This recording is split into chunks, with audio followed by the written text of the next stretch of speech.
Bienvenue sur Soaking Worship Music. Aujourd'hui, nous entrons dans un puissant message de foi, de gratitude et de transformation.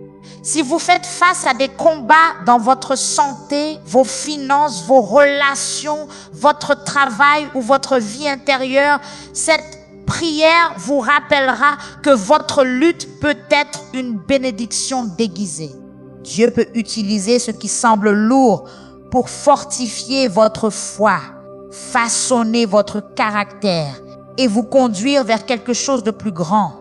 Restez avec nous jusqu'à la fin. Ouvrez votre cœur et croyez que Dieu prend vos combats et les transforme en bénédictions au nom puissant de Jésus. Demeurez paisible. Dieu prend vos combats et les transforme en bénédictions. Vous êtes-vous déjà retrouvé au milieu d'un défi ou d'une lutte et tout ce que vous pouviez penser à faire était de vous plaindre? Vous voyez, il est naturel pour nous de murmurer lorsque nous sommes confrontés à des combats. Ces combats peuvent prendre de nombreuses formes: difficultés financières, problèmes de santé, conflits au travail ou à la maison, ou même lutte intérieure contre la peur, le doute et l'insécurité. Mais que diriez-vous si je vous disais que parfois ces combats que vous affrontez, ceux-là même dont vous vous plaignez, ne sont pas des punitions, mais des dons? Que diriez-vous si je vous disais que parfois votre combat le plus difficile est votre plus grande bénédiction déguisée? Cela peut sembler difficile à croire, n'est-ce pas? Pourtant, comme Philippiens chapitre 2, verset 14 nous le dit, « Faites toutes choses sans murmure ni dispute. » C'est une vérité profondément enracinée dans la parole de Dieu. Chaque fois que nous nous plaignons, nous jetons une ombre sombre sur les bénédictions qui pourraient être cachées dans nos luttes. Se plaindre nous pousse seulement à nous concentrer sur les problèmes que nous affrontons. Mais aujourd'hui, nous allons changer notre regard.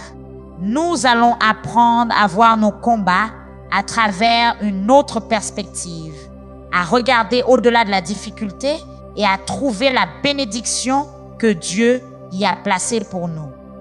Dans le livre de Jacques, chapitre 1, versets 2 à 3, il nous est rappelé: regardez comme un sujet de joie complète, mes frères et sœurs, les diverses épreuves auxquelles vous pouvez être exposés, sachant que l'épreuve de votre foi produit la persévérance.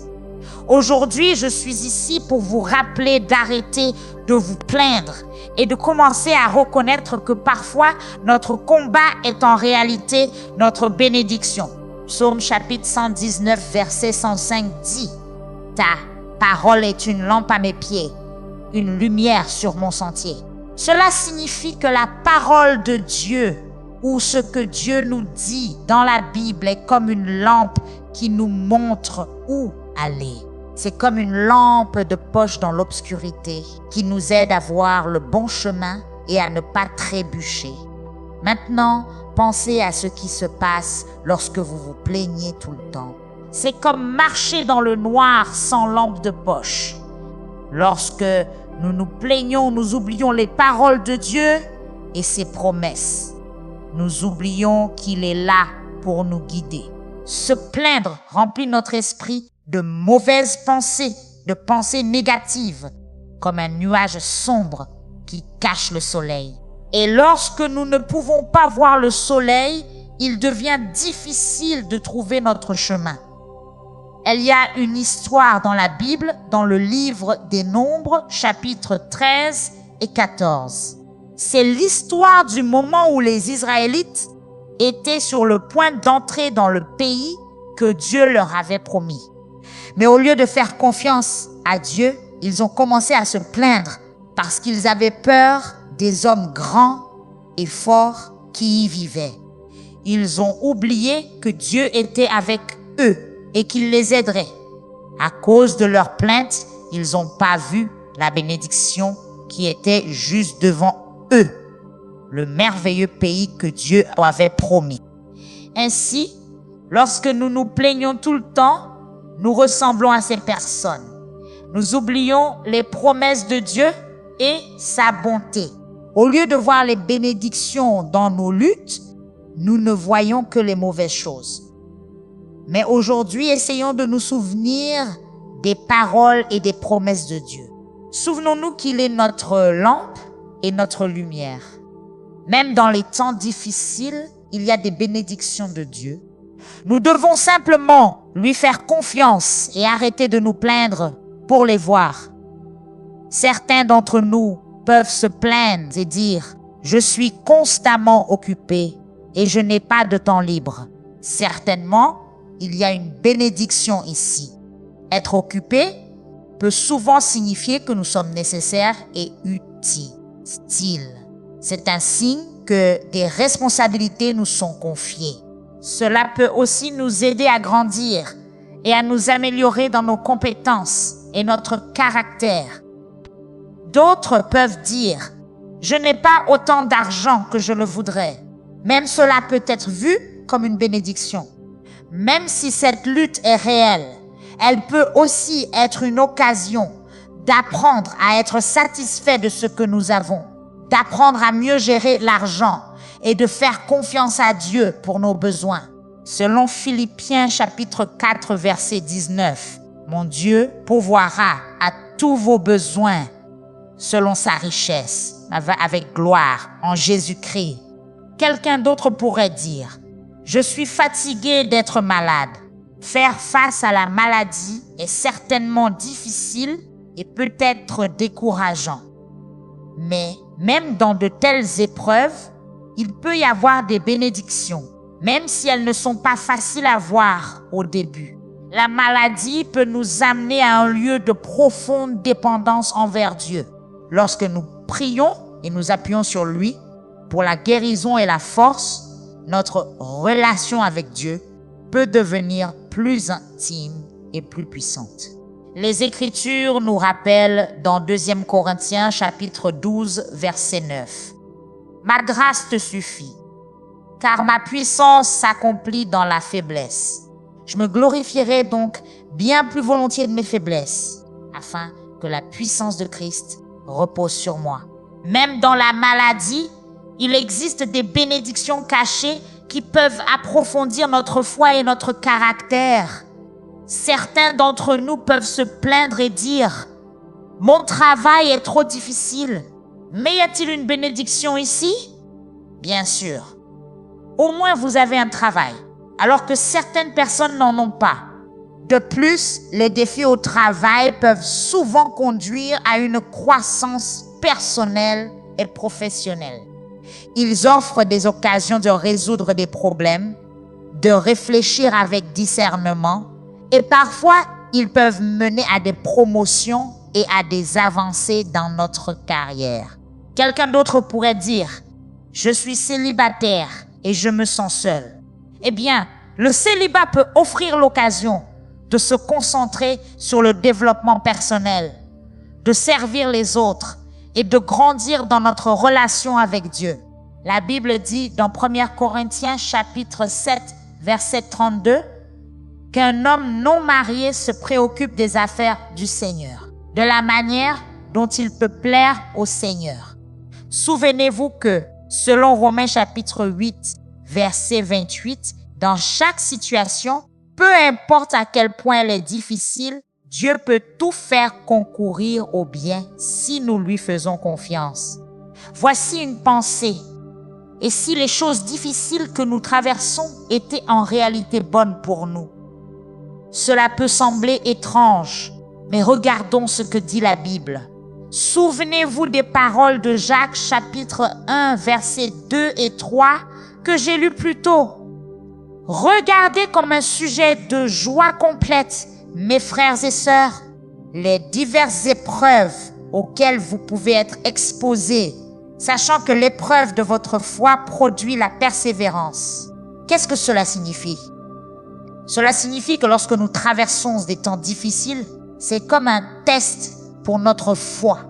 Et ce test peut rendre notre foi plus forte. Pensons-y. Avez-vous déjà essayé de soulever un poids lourd? La première fois, c'est très difficile. Mais si vous continuez à essayer chaque jour, vous commencez à croire que vous pouvez le faire et vous devenez plus fort. Le poids ne change pas, mais vous changez. Vous devenez plus fort. C'est ce qui arrive à notre foi lorsque nous traversons des temps difficiles. Notre foi devient plus forte. Notre foi grandit si nous l'exerçons. Il y a une histoire dans le livre des Juges, chapitre 7. Il y avait un homme nommé Gédéon et il n'était pas un homme fort ni courageux. Mais Dieu l'a choisi pour diriger une armée. Et plus encore, Dieu a réduit son armée jusqu'à ce qu'il ne reste que 300 hommes pour combattre une immense armée ennemie. Cela semblait impossible. Mais c'était un test pour la foi de Gédéon. Et savez-vous quoi? Gédéon a fait confiance à Dieu et avec seulement 300 hommes, il a remporté la bataille. Alors, la prochaine fois que vous traverserez une période difficile, souvenez-vous de Gédéon. Au lieu de vous plaindre, pensez à la manière dont ce temps difficile pourrait être un test capable de rendre votre foi plus forte. Et souvenez-vous que Dieu est toujours avec nous dans nos combats, tout comme il était avec Gédéon. Essayons donc de voir nos temps difficiles comme des occasions de rendre notre foi de plus en plus forte. Dans le livre de 2 Corinthiens chapitre 12, verset 9, la Bible dit « Ma grâce te suffit, car ma puissance s'accomplit dans la faiblesse. Je me glorifierai donc bien plus volontiers de mes faiblesses, afin que la puissance de Christ repose sur moi. » Cela signifie que lorsque nous sommes faibles, c'est précisément là que la puissance de Dieu peut vraiment briller à travers nous. Pensez-y ainsi. Lorsqu'il fait sombre dehors, une petite lumière peut sembler très brillante. De la même manière, lorsque nous nous sentons faibles, la puissance de Dieu peut apparaître très forte. Il y a une autre histoire intéressante dans la Bible au sujet d'un homme nommé Ehud. Cette histoire se trouve dans le livre des Juges, chapitre 3. Ehud n'était pas le héros le plus attendu.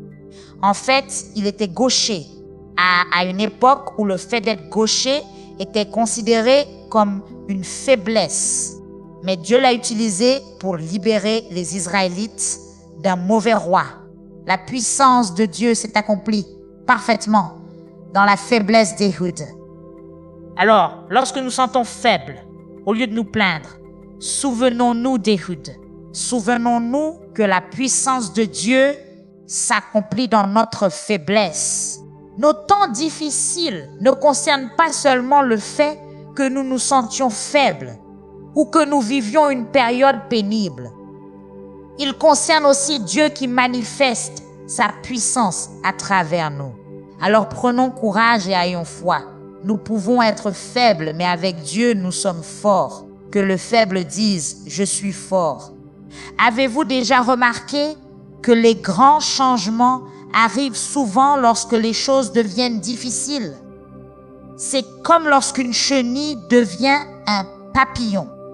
C'est un processus difficile, mais à la fin, la chenille devient quelque chose de beaucoup plus beau. Il y a un passage dans la Bible, dans le livre de 2 Corinthiens, chapitre 3, verset 18, où il est dit que nous tous qui contemplons la gloire du Seigneur à visage découvert, nous sommes transformés en son image avec une gloire toujours croissante qui vient du Seigneur, qui est l'Esprit. Cela signifie que, tout comme une chenille se transforme en papillon, nous aussi nous sommes transformés pour devenir de plus en plus semblables à Dieu. Aussi, dans le livre de Genèse chapitre 29 et 30, nous apprenons l'histoire d'un homme nommé Jacob. Jacob a dû travailler très dur pendant de nombreuses années, affrontant de nombreux défis et combats. Mais ces combats ont changé Jacob. Ils l'ont aidé à grandir et à devenir une meilleure personne. Alors, la prochaine fois que vous ferez face à un moment difficile, essayez de ne pas vous plaindre. Pensez plutôt à la manière dont ce temps difficile pourrait vous aider à changer et à devenir meilleur, comme Jacob. Souvenez-vous aussi que tout comme la chenille devient un papillon, les temps difficiles peuvent nous aider à devenir quelque chose de meilleur. Regardons donc nos combats non comme des choses dont nous devons nous plaindre, mais comme des occasions de changer et de grandir. Parfois, les choses difficiles que nous traversons peuvent nous conduire vers un endroit magnifique.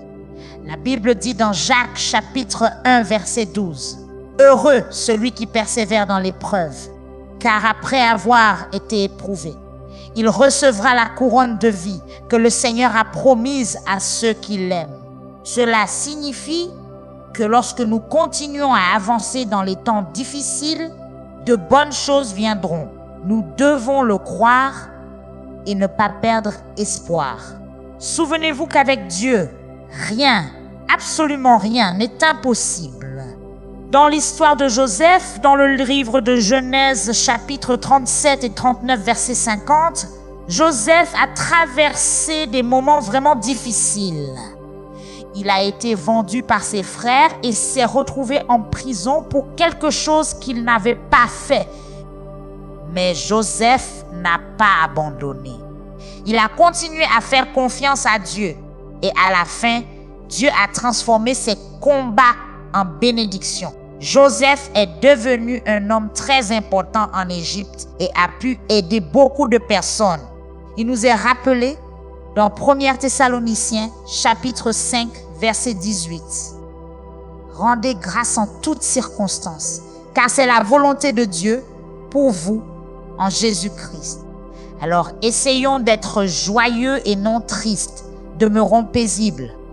Essayons de voir le bien dans nos temps difficiles et pas seulement le mal.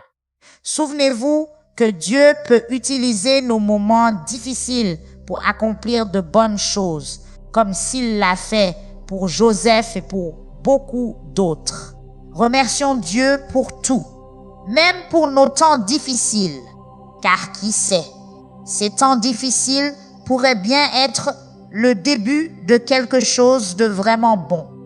D'ailleurs, comment pourriez-vous vraiment comprendre ou confirmer la puissance et la présence de Dieu si vous n'aviez jamais été dans des circonstances où vous êtes obligé de vous appuyer uniquement sur lui? Maintenant, à tous ceux qui entendent ma voix, allons devant le Seigneur dans la prière.